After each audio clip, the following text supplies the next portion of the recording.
Hello, I'm Georgia Shakti Hill, and I want to welcome you to Living in Balance. Our program today is called Pathways to the Soul.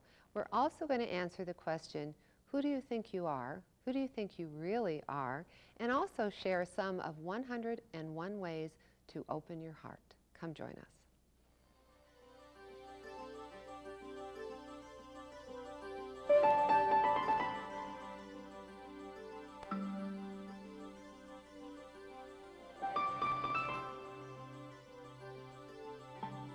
I'm so pleased to have with us Dr. Carlos Warter. I'm really pleased because I've been waiting on this interview for about a year.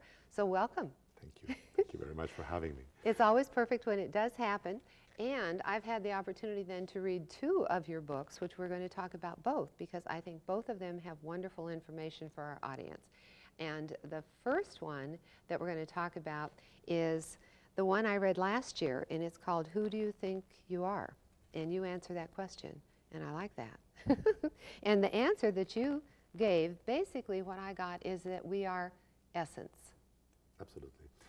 We need to simplify our identifications in life. We are conditioned to believe that we are where we grow up, what we do, where we come from, or what our plans are.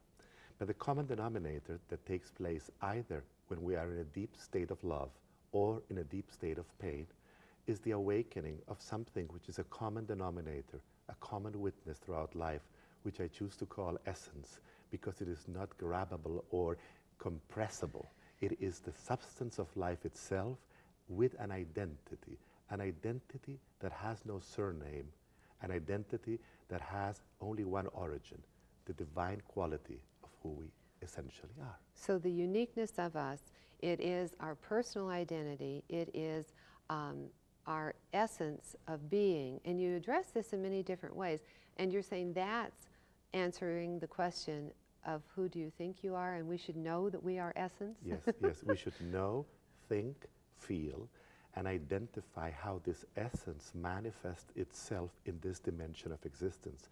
For we not only exist in this dimension, like the Genome Project shows now that we have a map of how we function in this level of consciousness, but we exist on many levels of consciousness.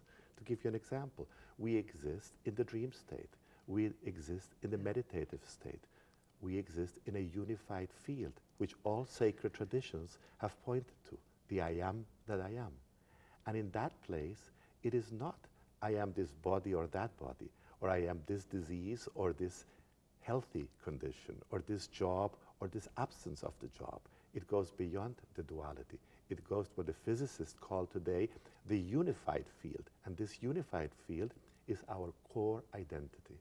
Well, you talk about each of those dimensions, and you really do explain when, and I thought, well, the third dimension sounded pretty good, the fourth dimension sounded pretty good, but boy, that fifth dimension. So if you were to differentiate between the third, fourth, and fifth dimensions that we live in, what are they like? Well, as you say, the third dimension is observable, measurable. The fourth dimension is experienceable. That means we have it in dream state, in intuitive mode, in feeling mode. And both in the third as well as in the fourth dimension, there is duality. There can be the positive side to it and the negative side, the good and the bad, the light and the darkness. In the fifth dimension, there is no duality. The unified field of who we are as a being is pure light. And that light, as physicists and chemists and geneticists these days demonstrate, write an alphabet into the fourth and into the third dimension. And this, I want to point that the Genome Project of the year 2000 and the Kabbalistic alphabet look very similar, and thousands of years separate them. The manifestation in the form of that unified field of light takes the multiplicity of forms that we call our differences.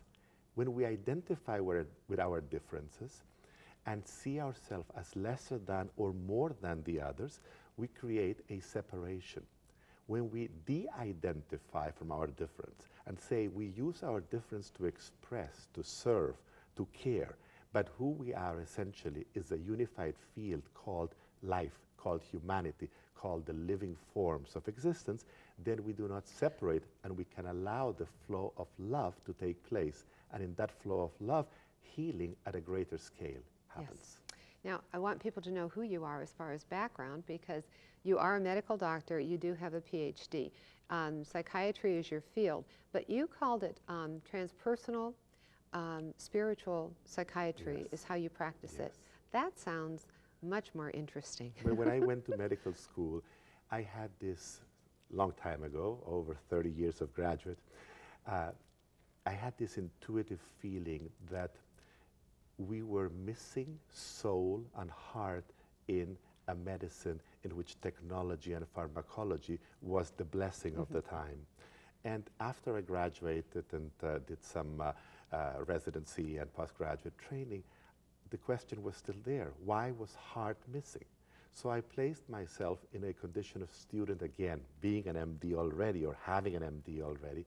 And I said, the sacred traditions historically have seen that health, peace, soul, heart of hearts are synonymous. And at the root of that, healing takes place. So I exposed myself for years to shamans in South America and in North America, to Sufis in the Middle East and in North Africa, to Kabbalists, to different, what we call today, esoteric schools, to live the experience with the scientific hypothesis.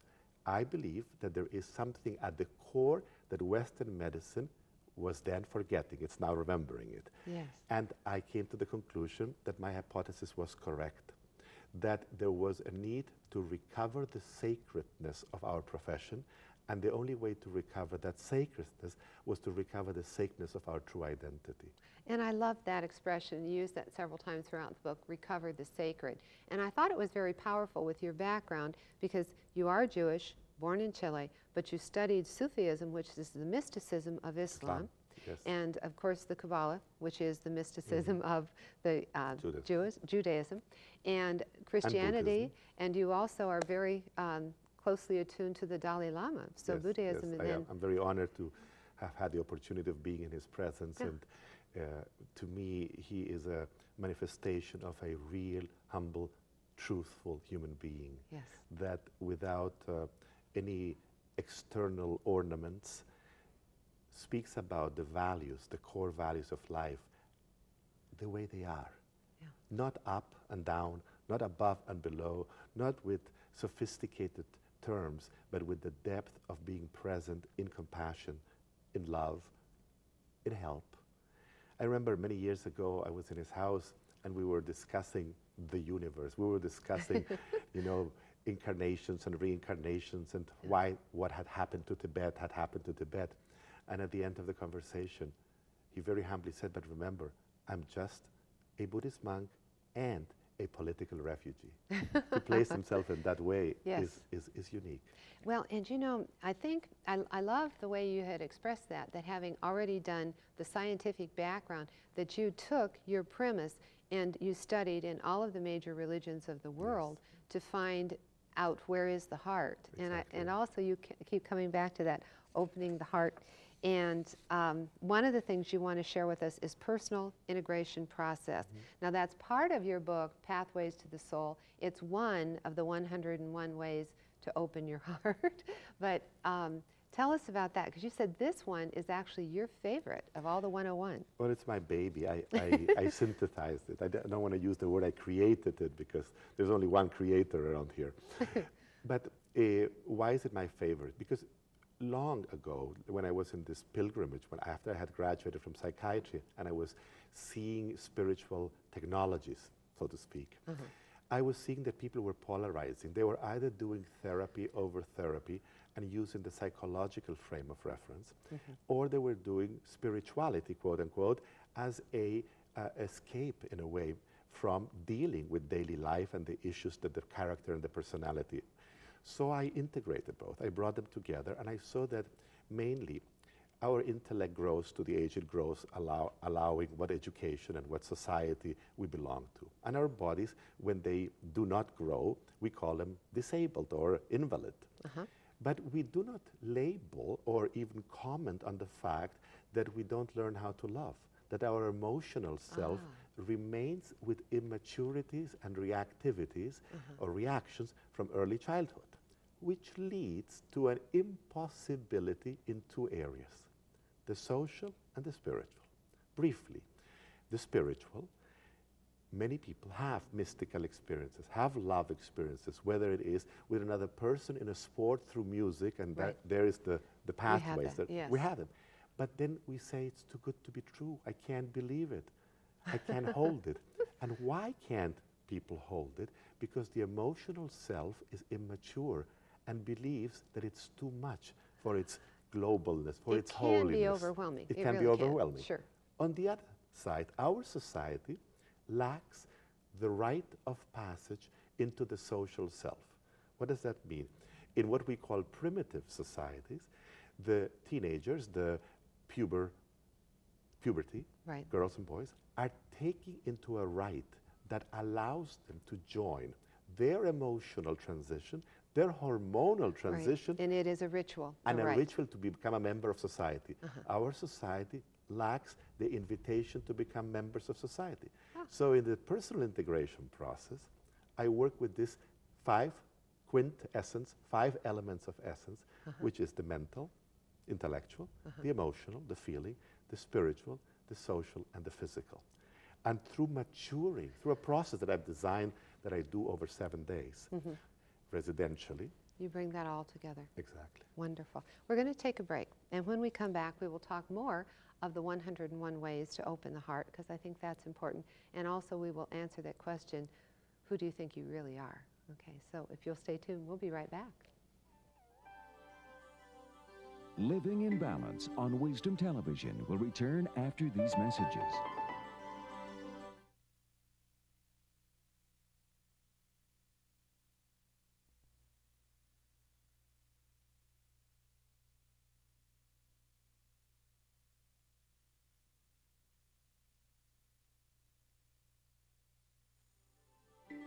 We now return to Living in Balance on Wisdom Television.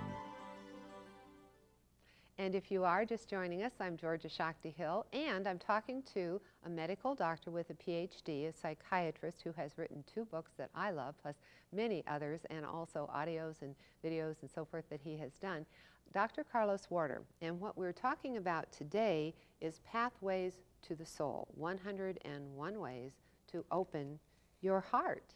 And what a wonderful thing to open your heart.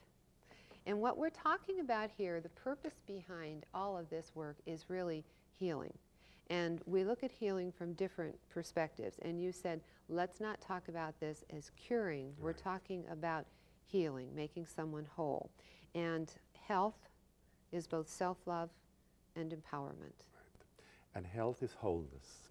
Okay. So we say health is not just absence of disease. Yes. Health is the awareness that we are unique, that we have a pattern of expression that is unique, and that sometimes those patterns fail. Fail on the physical level, fail on the emotional level, fail on the social level. And as long as we can identify where the dysfunction takes place, we have developed modern medicine and all the varieties of naturopathic and allopathic and homeopathic and so on. But that is not an identification in itself. This is just a tool.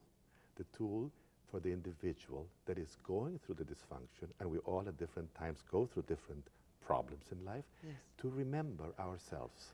Remember ourselves meaning remembering the nature that who we are is not that particular situation we are going through, but maybe that particular situation needs a certain cure that doesn't incide precisely in the remembering of our eternal nature as soul.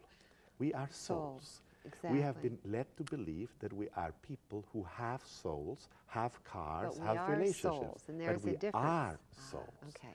So when the identity sits down in its identity, which is only equal to itself, in its throne, in its innermost consciousness, where there is no noise, where there is no duality, where there is no good and bad, black and white and judgment and all that, but there is centeredness, there is quiet, there is peace, which is the ultimate goal.